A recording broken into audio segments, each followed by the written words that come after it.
Study क्या कहते हैं? मसल की स्टडी को क्या कहते हैं? मायोलॉजी या सार्कोलॉजी।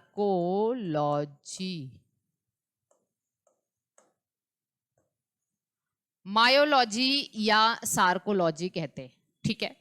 दूसरी चीज याद रखना कि ये मीजोडर्मल ओरिजिन के होते हैं। मीजोडर्मल ओरिजिन के होते हैं except some muscles, except ciliary and iris muscles. Ciliary और आइरिस मसल एक्टोडर्मल ओरिजिन के होते हैं। कैसे होते हैं? एक्टोडर्मल ओरिजिन के होते हैं, ठीक है। अब देखना, जरा ध्यान से समझने की कोशिश करना। सिलियरी और आइरिस मसल हमारी आंख में प्रेजेंट होते हैं। जब हम आई पढ़ाएंगे आपको नर्वस सिस्टम के अंदर, तो ये हमारी सबसे बाहर की लेयर है, दिस इज द कोरॉइड, है ना, सॉरी ये कॉर्निया और स्क्लेरा हो गया, ठीक है। स्क्लेरा, ये कोरॉइड वाली जो है ना, आगे आके यही सिलियरी और आइरिस, सिलियरी और आइरिस में जो कि ये लेंस को होल्ड किए रहते। तो जो सिलियरी और आइरिस है, क्लियर है, जो सिलियरी और आइरिस है वही आपको देखने मिलेगा। वो मसल जो होगी आइरिस और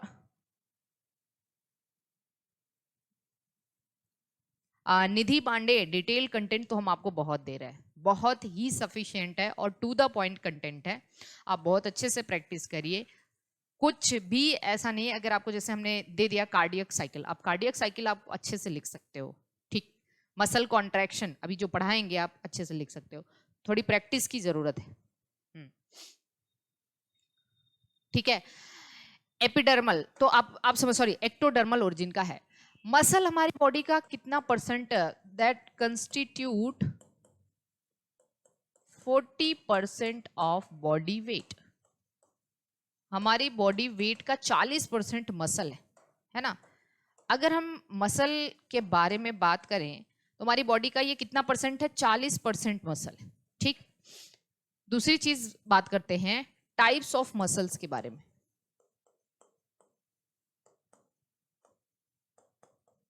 मसल्स के टाइप की बात करते हैं तो देखिए, एक तो ऑन द बेसिस ऑफ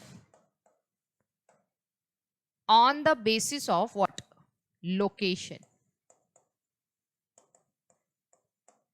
एक क्लासिफिकेशन हम करेंगे on the basis of appearance,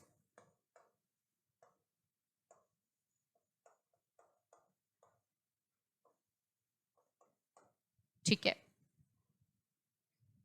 on the basis of control,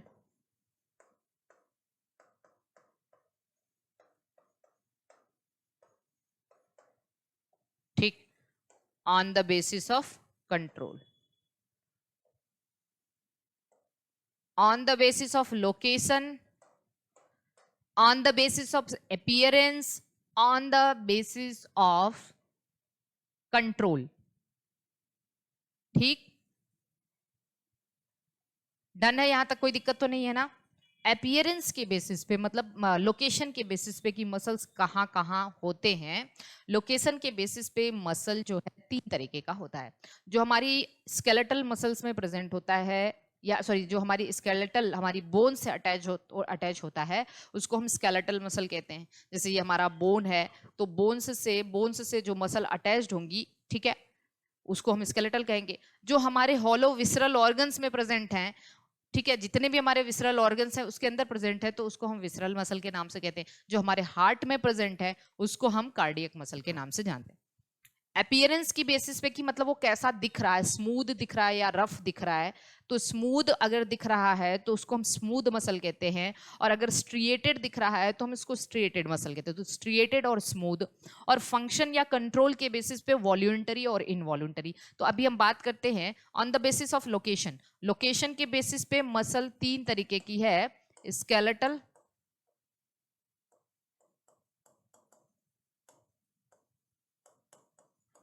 ठीक है, स्मूथ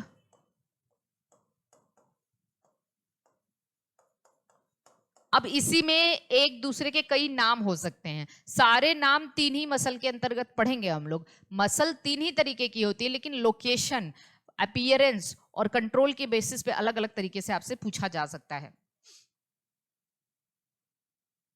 हाँ, कोरॉइड का ही पार्ट था आइरिस और सिलियरी बॉडी। ठीक है, तो देखिए यहाँ पे स्मूथ मसल और तीसरा क्या है, कार्डियक मसल। ये कहाँ है, attached with the bone, attached with bones, अगर बोन से अटैच्ड है। Present in visceral organ,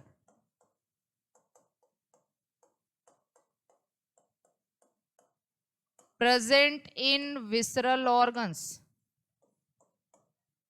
present in heart। समझ गए। अपीयरेंस के बेसिस पे अगर बात करें तो अपीयरेंस के बेसिस पे ये दो तरीके के होते हैं, स्ट्रिएटेड मसल और दूसरा, सॉरी स्मूथ नहीं,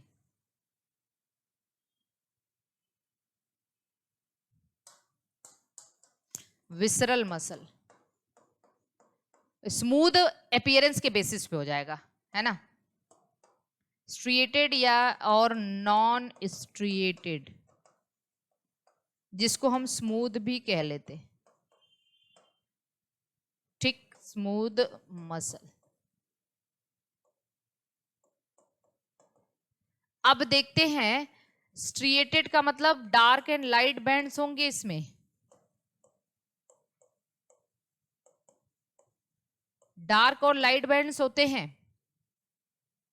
ठीक है। और स्ट्रिएटेड मसल आपकी कौन कौन सी मसल है, अगर हम देखें, हम इसको 1, इसको 2, इसको 3 लिख दे रहे हैं।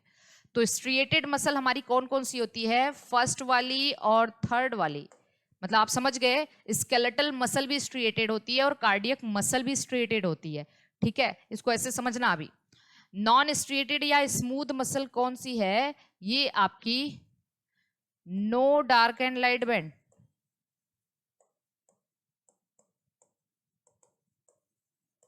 तो आप कह लेंगे ये नंबर सेकेंड वाली जो विसरल मसल्स है वो नॉन स्ट्रिएटेड होती हैं, जो विसरल मसल है वो नॉन स्ट्रिएटेड होती है। On the basis of control के बारे में बात करें तो कंट्रोल के बारे में देखेंगे तो voluntary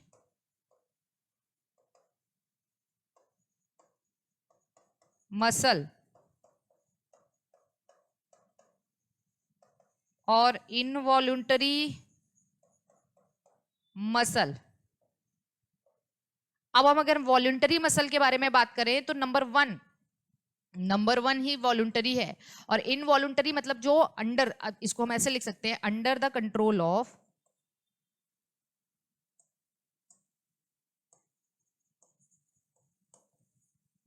under our will power, ऐच्छिक जिसको कहते हैं, और under the control of autonomous nervous system,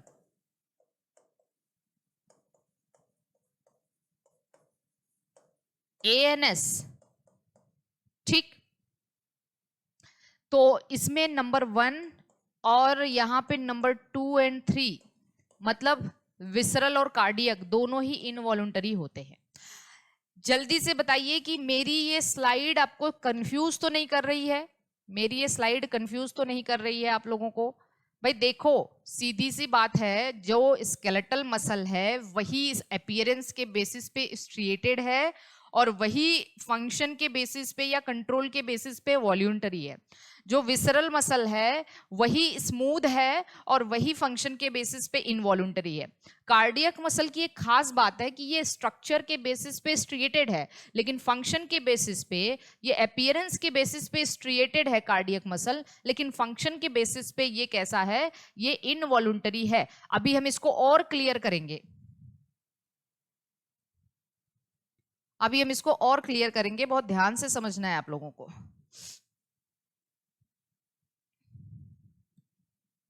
अब जैसे यही दे दिया आपको यूपीएससी के अंदर दे दिया कि discuss about the types of muscle, ऐसे देता है क्वेश्चन 10 नंबर वाले में, है ना। आप आराम से लिखिए उसको, अभी हम और भी आगे लेके चल रहे हैं, देखिए कितना मजा आता है।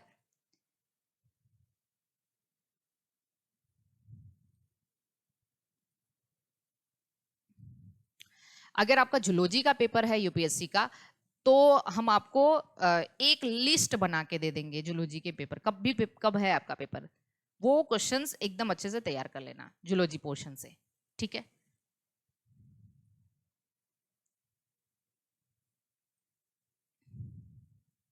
चलिए नेक्स्ट देख लेते हैं।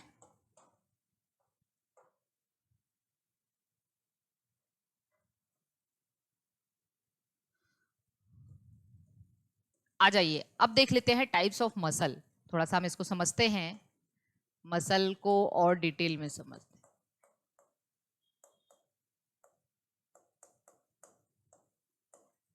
ठीक, types of muscles, clear. Types of muscle के बारे में बात करते हैं। देखिए ये कितने तरीके का है मसल, अभी अभी हमने आपको बताया था कि एक हम जस्ट मान के चल रहे हैं, अभी हम लोकेशन के बेसिस पे डिस्कशन कर रहे हैं। तो स्केलेटल मसल,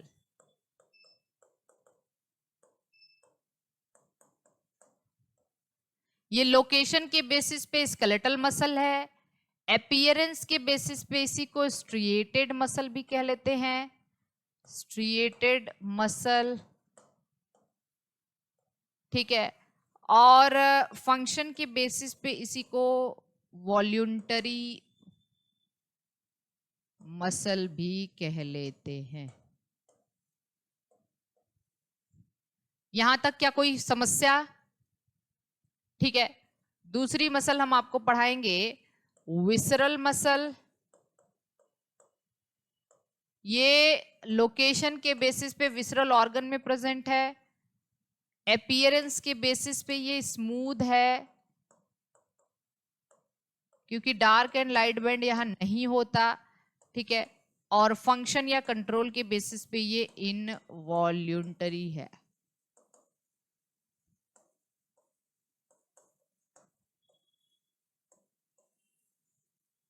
ठीक, तीसरी है कार्डियक मसल,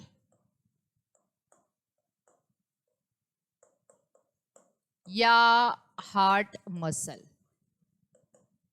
अब हम इसको, एक हार्ड एंड फास्ट रूल है कि हम इसको स्ट्रिएटेड और इनवॉल्यूंटरी नहीं लिख सकते, इसके नाम में हम इसको डिस्क्राइब कर सकते हैं कि हाँ इसका अपीयरेंस स्ट्रिएटेड है और इसका अपीयरेंस स्ट्रिएटेड है और इसका फंक्शन कैसा है, इनवॉल्यूंटरी है। तो इसको हम ऐसे ही अभी डिस्क्राइब कर देंगे, ठीक। तो ये तीन तरीके के मसल को हम डिस्कस करने वाले। सबसे पहली चीज, अब देखना ये दिखते कैसे हैं, थोड़ा सा ये जगह है यहाँ पे ले रहे हैं आप समझना। सबसे पहले ये दिखते कैसे हैं तो देखना, सबसे पहली चीज क्या है, this is unbranched and cylindrical. ये अनब्रांच्ड होते हैं, सिलिंड्रिकल होते हैं, ठीक है। पहला point, this is unbranched and cylindrical, ठीक। इसमें this is spindle shaped cylindrical, ठीक, spindle shaped and tapering. Am I done with this? Okay. हाँ विसरल वॉल वॉल्यूंटरी होती है, ठीक है। This is the first muscle which is branched, and यहां पे इंटरकैलेटेड डिस्क भी देखने को मिलता है, इंटरकैलेटेड डिस्क भी देखने को मिलता है। First time this is the branched, first time this is the branched.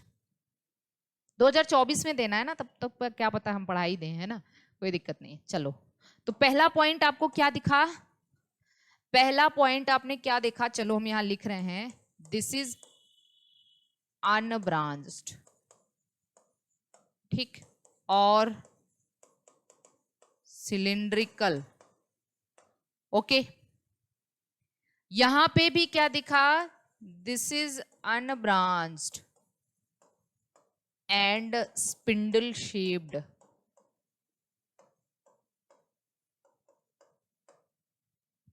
ठीक है, पहला पॉइंट यहां क्या दिखा, this is the branched intercalated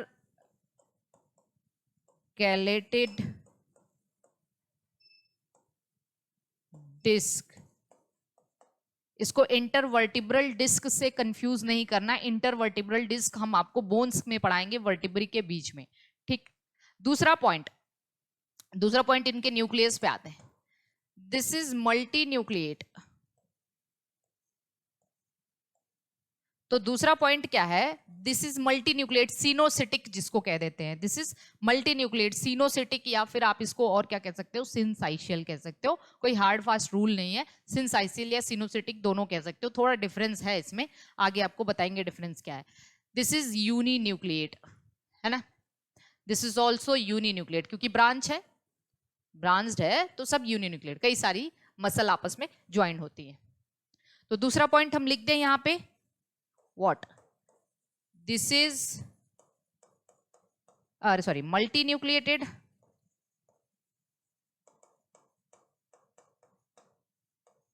मतलब syncytial, this is uninucleated, this is also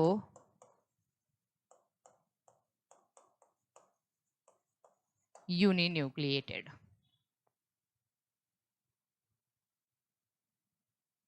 What is the function of intercalated disc? Shashi Prabha, intercalated disc is a gap junction। ये एक gap junction है, हम यहाँ मेंशन कर दे रहे हैं, दिस इज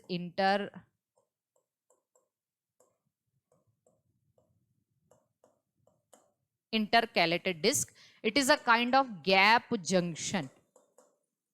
इसके अंदर बहुत सारे गैप जंक्शंस होते हैं, they allow the movement of water, sorry movement of ions, ions के मूवमेंट को अलाउ करते हैं। ठीक है, आगे बढ़ेंगे। फिर देखिए अगली चीज आपको समझा दें कि इनमें आपको alternate dark and light band देखने मिलेंगे। क्या देखने मिलेगा, dark and light band. This is dark band, this is dark band, this is dark band. ठीक है, तो अल्टरनेट डार्क एंड, हाँ यहां पे भी आपको यहां alternate dark and light band नहीं देखने मिलेगा। तो this is dark band, light band, dark band, light band.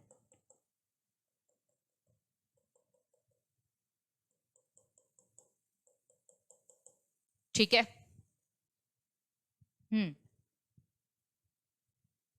नहीं कार्डियक मल्टीन्यूक्लिएटेड क्यों होगा, ये तो ब्रांच्ड है ना, कई सारी मसल आपस में जुड़ी होती हैं, है ना, ये ब्रांच्ड है तो एक एक फाइबर जो होगा वो यूनिन्यूक्लिएट ही होगा, ये यूनि ही है। मल्टीन्यूक्लिएट only this one is multinucleated, this is not multinucleated because there are so many fibers which are attached together in form of bundle। तो यहाँ पे बहुत सारे आपस में जुड़े होते हैं, ब्रांच्ड होती है या ब्रांचिंग होती है इसमें, है ना, ये यूनि न्यूक्लिएट ही होता है, हर ब्रांच में एक एक न्यूक्लियस होता है। ठीक, क्योंकि ये इंटरकैलेटेड डिस्क से सेपरेटेड है ना, इसलिए। ओके, चलिए, ये ब्रांच होती है, हर ब्रांच में एक एक है। हमने क्या लिखा यहां पे, alternate dark and light band, dark and light band present, no dark and light band. ठीक, यहां पे भी क्या होगा, dark and light band present, dark and light band present होता है। ठीक, दूसरी चीज अगर हम बात करें, ध्यान से समझने की कोशिश करिएगा, दूसरी चीज अगर हम बात करें next, always present in bundles,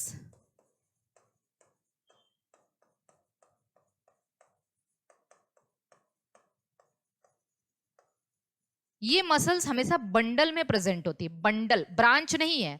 देखो ये ब्रांच्ड होती हैं और ये बंडल्स में प्रेजेंट, मतलब कई सारी मसल, 1 2 3 4 ऐसे हमेशा बंडल में प्रेजेंट होंगी। देखेंगे हम, ये कभी आपको अकेले ये मसल नहीं देखने मिलेंगी, है ना। ये मसल कभी भी आपको अकेले नहीं देखने मिलेगी। बंडल का मतलब कई सारी मसल एक जगह प्रेजेंट होती है, मसल बंडल, है ना, muscle bundle. Always present in layers, always present in layers. और ये क्या है, ऑलवेज ब्रांच्ड।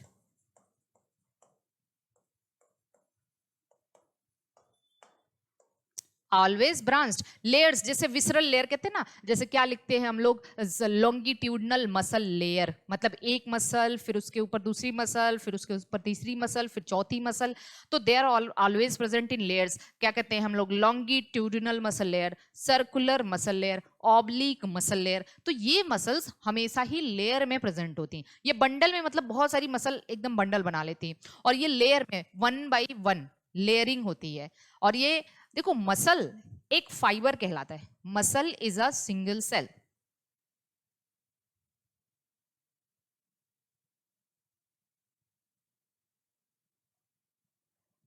आप लोगों की क्वेरीज बाद में नहीं हो सकती हैं, हमें समझ ही नहीं आता कि क्वेरी कैसी है आपकी। जैसे अगर नहीं, फंक्शन सभी का अलग अलग है, लोकेशन अलग अलग है, पहले पढ़ना तो स्टार्ट करिए ना, पहले चीजों को पढ़ा करिए भाई। मतलब जितनी आपकी क्वेरी है ना, वो रेलिवेंट क्वेरीज भी नहीं होती हैं। वो आपकी क्वेरीज थोड़ा सा ऐसा होना चाहिए जो लगे कि हाँ सच में ये क्वेरी है। पहले पढ़िए, तो सारे पढ़ने के बाद डाउट आने चाहिए। आपको पढ़ने से पहले डाउट आना स्टार्ट हो जाता है।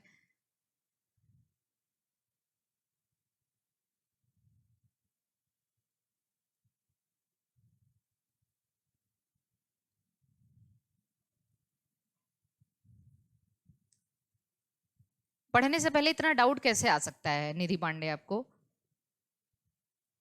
फिर हम तो डाउट ही बताएं तो फिर हम तो क्लास कंटिन्यू कर ही नहीं पाएंगे। आप अपने से भी कुछ चीजें, अगर ज्यादा न्यूक्लियस है उसका फंक्शन क्या होता है, ज्यादा न्यूक्लियस ज्यादा प्रोटीन बनाएगी, ज्यादा न्यूक्लियस ज्यादा, क्योंकि हमें स्ट्रिएटेड मसल का ही तो ज्यादा काम लेना है। सबसे ज्यादा काम तो हमें स्ट्रिएटेड मसल का ही है। तो कुछ अपने से चीजें आप कोरिलेट कर सकते हो, है ना। ठीक है, पढ़ा करिए पहले, पढ़ने के बाद डाउट आना ज्यादा अच्छी बात है। बिना पढ़े मतलब होता है ना, दजल गगरी छलकत जाए, एक आपको होता है, तो उस चीज को यहाँ पे हावी मत होने दीजिए। पहले पढ़िए, चीजों को समझने की कोशिश करिए। At the end of the class, at the end of the chapter, अगर आपके डाउट्स आ रहे हैं तो दैट इज वेरी गुड, है ना। चलिए ठीक है, अब यहाँ पे देखते हैं। Always present in bundles, always present in layers, है ना, ऑलवेज ब्रांच्ड होता है। दूसरी चीज अगर हम बात करें, इतनी चीज सभी को समझ आ गई, under control of nervous system.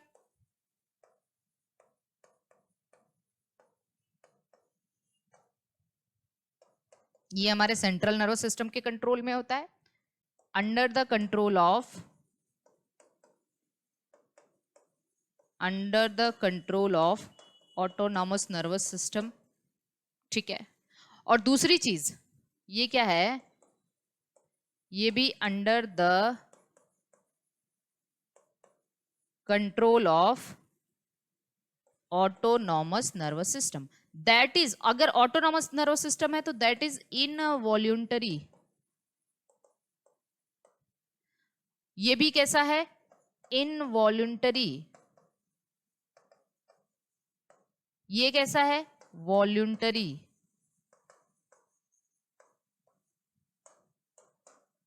ठीक, ये वॉलंटरी है, ये इनवॉलंटरी है, ये इनवॉलंटरी है। तो हम कह सकते हैं कि जो कार्डियक मसल है वो स्ट्रक्चर के बेसिस पे स्ट्रिएटेड है, और फंक्शन के बेसिस पे कैसा है, फंक्शन के बेसिस पे इनवॉलंटरी है। ठीक है, ओके। हम आप लोगों को कहते हैं कि हम डाउट खुद ही नहीं रखना चाहते हैं, कि डाउट आना ही नहीं चाहिए आपको। इतना टू द पॉइंट, इतना क्रिस्टल क्लियर कॉन्सेप्ट हम आपको देते हैं, और टू द पॉइंट चीजें कहते हैं। आप पढ़ने की, ज्यादा से ज्यादा सीखने की कोशिश करिए हमेशा। शांत स्वभाव से सीखने वाला इंसान ज्यादा सीख पाता है, ना कि उसे हर चीज में क्वेरी आना। डाउट आना अच्छी बात है, लेकिन हर पॉइंट पे डाउट आना फिर तो डाउट ही है हमको, है ना। तो इसलिए अपने आप को थोड़ा सा इंप्रूव करिए। हमने लास्ट क्लास में भी आपको बोला था कि थोड़ा सा इंप्रूवमेंट करने की जरूरत है, नहीं तो फिर आप डिस्ट्रैक्ट हो जाओगे अपने गोल से, है ना। तो आप अभी इम्प्रूव करिए और चीजों को समझने की कोशिश करिए। आप मसल पूरा पढ़ोगे तो वहां पे आपको बहुत सारी चीजें अभी ऐसी समझ में आएंगी जब आपको अपने आप डाउट क्लियर हो जाएगा। तो देखिए ये चीज है, इतना क्रिस्टल क्लियर आपको कोई भी नहीं पढ़ाएगा, इतना क्रिस्टल क्लियर कॉन्सेप्ट नहीं मिल पाता जल्दी, ठीक है। तो हम तो हर चीज, अगर आपने यूपीएससी के अंदर ऐसे लिख दिया इसको 10 मार्क्स में, आपको देखना कि उसमें मैक्सिमम मार्क्स आपको मिलने वाले हैं, मैक्सिमम मार्क्स आपको मिलने जा रहे हैं, ठीक है। बताइए क्या डन है सभी को?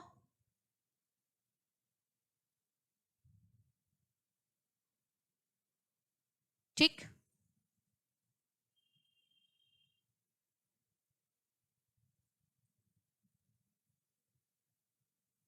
डन है यहां तक? कोई टेंशन किसी को? आगे चले।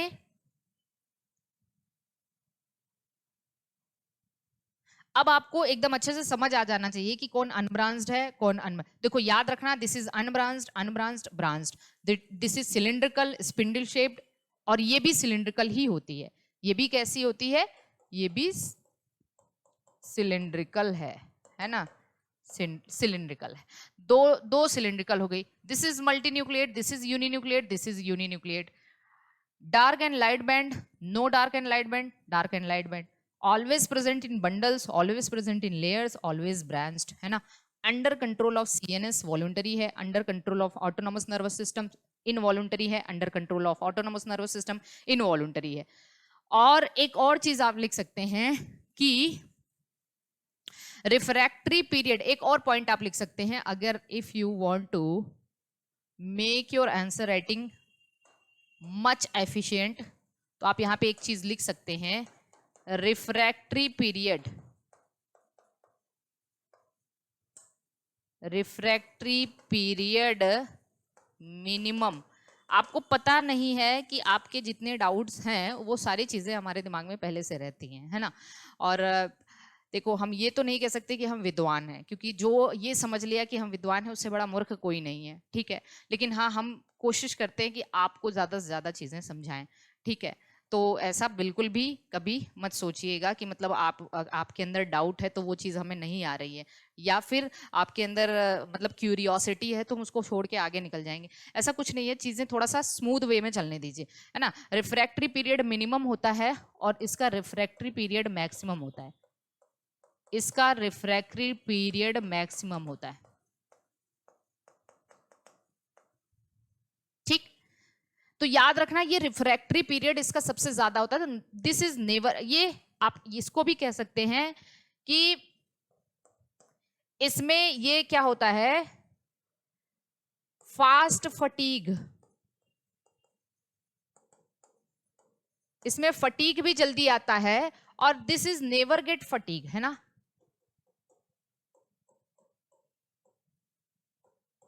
नेवर गेट फटीग, ये कभी भी, देखो यहीं से ये चीजें रिलेटेड हैं, यहीं से ये चीज रिलेटेड है कि ये इसका रिफ्रैक्टरी पीरियड बहुत मिनिमम होता है, इसलिए ये बहुत जल्दी इसमें फटीग होता है, लेकिन इसका रिफ्रैक्टरी पीरियड मैक्सिमम होता है, इसलिए इसमें कभी भी फटीग नहीं होता। अभी भी मसल पे हम इसमें कम से कम 20 पॉइंट ऐसा लिखा सकते हैं जो हम लोग सीएसआईआर में पढ़ते हैं, यहाँ नहीं पढ़ते हैं। तो हमें उस लेवल को कट करना पड़ता है, उसको मिनिमाइज करना पड़ता है, क्योंकि यहाँ पे अभी जरूरत भी नहीं है, ये आपके आउट ऑफ सिलेबस हो जाएगा, फिर चीजें हम लोगों की डिस्ट्रैक्ट होंगी, हम लोग उस पॉइंट से भटकेंगे, है ना। तो ये चीज आपको याद रखना होगा। तो इतनी चीजें हमने आपको बता दिया कि इसका जो रिफ्रैक्टरी पीरियड मिनिमम है और इसका इसीलिए फास्ट फटीग होता है। अब हम आपको समझाएंगे कि अगर कभी आपसे पूछ दिया कि रिफ्रैक्टरी पीरियड किसका सबसे ज्यादा होता है, तो आप कहेंगे कार्डियक मसल का, इसीलिए ये कभी भी थकती नहीं है। हमारे दिल की जो, ये केवल एक ही जगह पे प्रेजेंट होती है हमारे हार्ट के अंदर। हमारे हार्ट की जो मसल है, दे नेवर गेट फटीग, जब तक कि हम जिंदा हैं, जब तक हम जिंदा हैं हमारी हार्ट की मसल कभी भी फटीग नहीं होता उसमें। उसका रीजन क्या है? रिफ्रैक्टरी पीरियड मैक्सिमम है। What is the refractory period? हम थोड़ा सा आपको सिंपल सी भाषा में समझा दें। What is refractory period? जैसे मान लो रिफ्रैक्टरी पीरियड आपके नर्व में भी होता है, ये प्रॉपर्टी हमारे न्यूरॉन्स और मसल दोनों के अंदर देखने को मिलती है। तो अगर आपसे कोई पूछे कि रिफ्रैक्टरी पीरियड क्या है,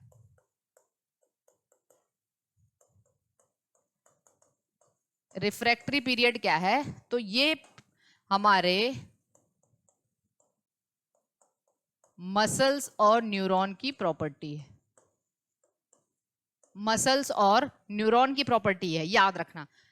अब देखो, अगर हम एक मसल की बात लेके चलते हैं, तो this is a muscle, suppose करो this is a muscle and this is the first stimulus. हमने इस मसल को स्टिमुलस मिला, ठीक है, अभी ये रिलैक्स्ड स्टेज में है। किस में है? रिलैक्स्ड। और अब ये कॉन्ट्रैक्ट हो गई, तो नाउ दिस इज कॉन्ट्रैक्टेड,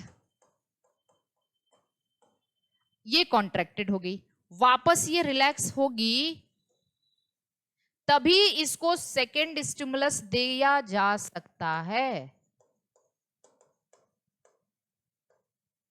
कुल मिला के कहने का मतलब है कि एक मसल अगर रिलैक्स से कॉन्ट्रैक्टेड स्टेट में आई, ठीक है, और जब तक कि वो वापस रिलैक्स स्टेट में ना जाएगी तब तक वो दोबारा कॉन्ट्रैक्ट नहीं हो सकती। Are you getting my point? अगर एक मसल रिलैक्स स्टेट में है और उसको फर्स्ट स्टिमुलस देने के बाद वो कॉन्ट्रैक्ट हो गई, तो जब तक वो वापस अपने ओरिजिनल पोजीशन में नहीं आएगी तब तक हम उसे दोबारा स्टिमुलेट नहीं कर सकते या दोबारा वो कॉन्ट्रैक्ट नहीं कर सकती। क्योंकि जैसे ये समझो कि अगर आपने खड़े हो, हमने आपको बोला आप बैठ जाओ, ठीक, आप बैठ गए, आप बैठे हो, फिर भी हम कहेंगे आप बैठ जाओ, क्या आप वापस कुछ कर सकते हो? तब तक आप दोबारा नहीं बैठ पाओगे जब तक आप दोबारा खड़े ना हो, है ना? तब तक आप दोबारा मेरे सेकेंड स्टिमुलस को तो नहीं ना फुलफिल कर पाओगे। समझ आ रहा है? एंड द इस पीरियड को, मतलब इस पीरियड को, जब फर्स्ट स्टिमुलस और सेकेंड स्टिमुलस के बीच का जो गैप है, this is known as refractory period. ये रिफ्रैक्टरी पीरियड है, ठीक है। This is the minimum gap, है ना, जब आप सेकेंड, मतलब मिनिमम गैप है फर्स्ट स्टिमुलस और सेकेंड, मतलब आप कह सकते हो टाइम ड्यूरेशन ही तो हुआ ना। इसी सेम ऐसे केस में अगर जैसे मान लो एक न्यूरॉन है, ठीक है, एक न्यूरॉन है, इस न्यूरॉन अभी ये कैसा है? पोलराइज स्टेट में है। पोलराइज स्टिमुलस दिया हमने इसको, तो ये डीपोलराइज्ड हुई। डीपोलराइज से जब तक ये वापस रीपोलराइज्ड ना हो जाए तब तक आप इसे सेकेंड स्टिमुलस नहीं दे सकते, तब तक ये फिर से नर्व इंपल्स का कंडक्शन नहीं कर सकता। इसी को रिफ्रैक्टरी पीरियड कहते हैं। तो देखो, जो कार्डियक मसल है इसका रिफ्रैक्टरी पीरियड बहुत ज्यादा होता है ना, मतलब ये पहले स्टिमुलस और दूसरे स्टिमुलस के बीच का जो पीरियड है वो ज्यादा होता है, मतलब ज्यादा आराम आराम से ये कॉन्ट्रैक्ट और स्लो होती है। इसकी वजह से इसमें फटीग कभी आता ही नहीं, है ना। और जो आप कह सकते हो जो स्केलेटल मसल है उसका रिफ्रैक्टरी पीरियड, मतलब एक बार कॉन्ट्रैक्ट होने के बाद बहुत जल्दी वो फिर रिलैक्स होती है और बहुत जल्दी कॉन्ट्रैक्ट होती है ना। तो रिफ्रैक्टरी पीरियड मतलब दो स्टिमुलस के बीच का जो पीरियड है वो स्केलेटल मसल के अंदर बहुत कम है, मिनिमम है, इसलिए इसमें फटीग होता है, इसलिए इसमें फटीग होता है। हाँ,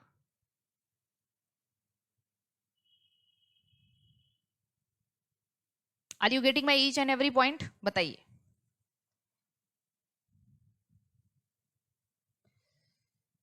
समझ आ गया ये बातें? आई होप कि आपने इस कॉन्सेप्ट को समझा होगा। कभी भी एग्जाम में दे दिया रिफ्रैक्टरी पीरियड, कंफ्यूज नहीं होना है। तो देखिए, इसका रिफ्रैक्टरी पीरियड मैक्सिमम होता है, उसका रिफ्रैक्टरी पीरियड मिनिमम होता है, इसलिए फास्ट फटीग, बहुत जल्दी फटीग, थक जाती है मसल। हम लोग भाई देखो, ऐसा तो नहीं कि मतलब हम थकने इन द सेंस कि हम जैसे खड़े हैं, ठीक है, एक टाइम तो आएगा ना कि हमारा पैर दर्द होने लगेगा या हमारे हाथ दर्द होने लगेंगे, लेकिन कार्डियक मसल, दिल की मसल तो कभी फटीग नहीं होता ना इसमें, ऐसा नेचर ने डिजाइन किया है, ठीक है। अब चलिए देखिए।